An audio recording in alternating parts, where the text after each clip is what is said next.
Hello, girls and guppies. It's Ariel.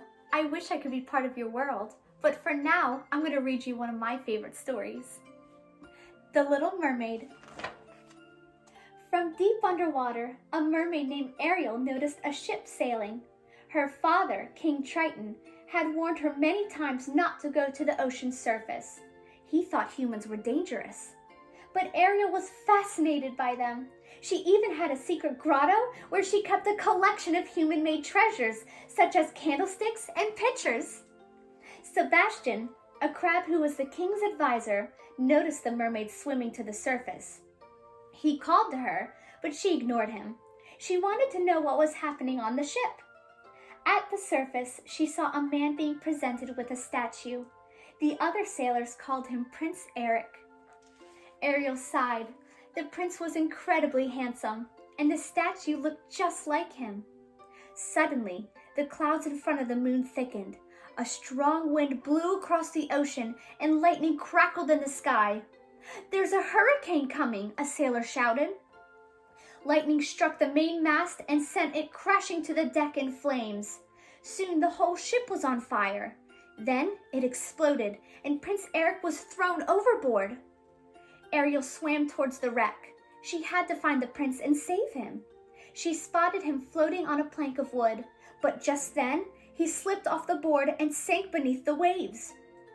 Ariel dived after him and used all her strength to pull him to the surface. Before long, the sky cleared and Ariel dragged the prince onto the beach. She watched over him, concerned. "He's so beautiful," she whispered. Then she began to sing to him. "What would I give to live where you are? What would I do to stay here beside you? What would I do to see you smiling at me? Where would we walk? Where would we run if we could stay all day in the sun? Just you and me, and I can be part of your world." Eric's eyes opened, and he caught sight of Ariel, but a second later, she was gone. She had returned to the ocean, so he wouldn't find out that she was a mermaid. Later, the prince made his way back to the palace. "A girl rescued me," he told his friend Grimsby. "She was singing. She had the most beautiful voice." Meanwhile, beneath the waves, Ariel was thinking about Eric too.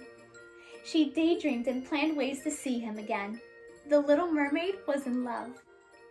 Flounder, a blue and yellow fish who was Ariel's best friend, led her to the grotto to show her a surprise.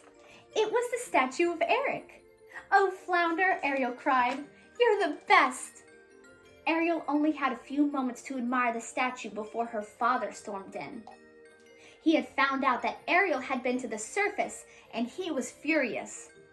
"Contact between the human world and the mer world is strictly forbidden," he scolded her. King Triton lifted his trident and took aim at the man-made objects. "Daddy, no!" A golden ray shot out from the trident and destroyed a globe. Another blast shattered a painting and some books. Finally, Triton turned his trident on the statue, which exploded into pieces. Ariel burst into tears. Her father didn't seem to understand how important these things were to her. "Just go away," she said. Ariel was hurt that her father had destroyed her treasures.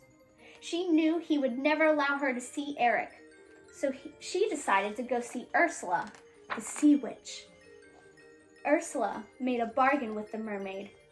She would give Ariel legs for 3 days. During that time, Ariel had to get Eric to fall in love with her. If he kissed her, she would remain human, but if not, she would turn back into a mermaid and belong to Ursula for the rest of her life. "You can't get something for nothing," the sea witch told her. "What I want from you is your voice."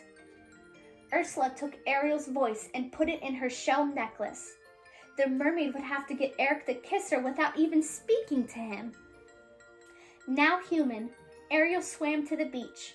Her friend Scuttle, the seagull, found a ship's sail and some rope and made her a dress. Soon, Eric discovered her. "You seem very familiar to me," he said. "Have we met?" For a moment, Eric thought she had rescued him from the shipwreck, but then realized that she was unable to speak. "Then you couldn't be who I thought," he said, disappointed. But he took Ariel back to the castle anyway. She tried to adjust to life on land, but everything was so strange. She combed her hair with a fork and accidentally blew soot all over Grimsby with a pipe. Eric couldn't help but laugh. Grimsby was so glad to see the prince enjoying himself.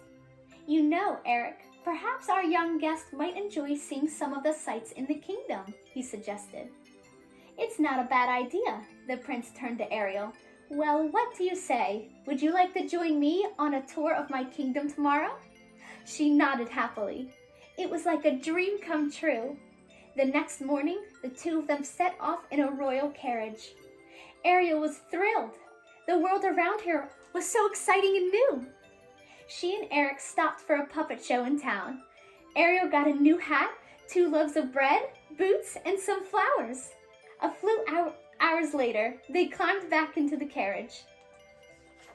After Eric had been driving a while, Ariel took the reins. She snapped them sharply, and the horse took off. Ariel loved being human, and Eric was enchanted by her. On a rowboat in a quiet lagoon, Ariel and Eric watched the sunset. "I feel bad not knowing your name," Eric said.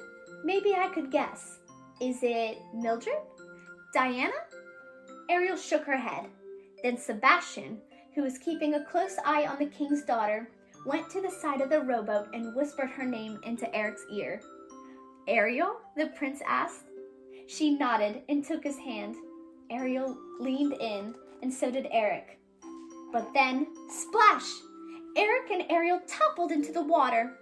Ursula had sent her pet eels to overturn the boat. The sea witch would do whatever she could to keep the two from kissing. "Whoa, hang on, I've got you." Eric pulled Ariel back into the boat, but the romantic moment had passed. That night, Eric heard the voice of the girl who rescued him.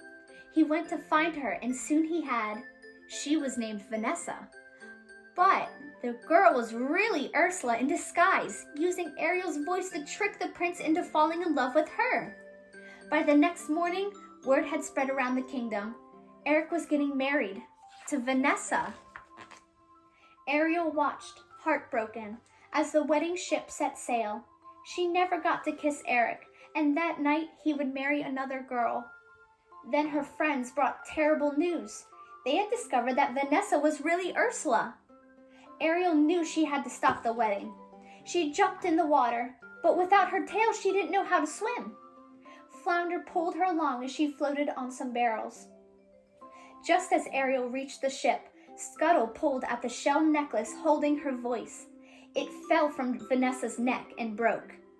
Ariel's voice returned to her. "Eric?" she asked. "Ariel," Eric said. "It was you all this time." He moved toward her to give her a kiss, but it was too late. The sun set and Ariel became a mermaid again. Ursula pulled her into the water. "I lost her once, I'm not going to lose her again," Eric cried. He battled the powerful sea witch and destroyed her. Afterward, the prince lay on the shore, exhausted. Ariel watched him from afar. King Triton surfaced and looked at his daughter. He realized how much she loved Eric. Happily, he granted Ariel her greatest wish. He gave her legs so she could be human. Ariel was thrilled. She and Eric were married immediately. And when they kissed, it was a kiss of true love, joining them together forever. Thank you so much for reading a story with me. And be sure to keep a watchful eye on the horizon for more princess adventures from The Magic Continues.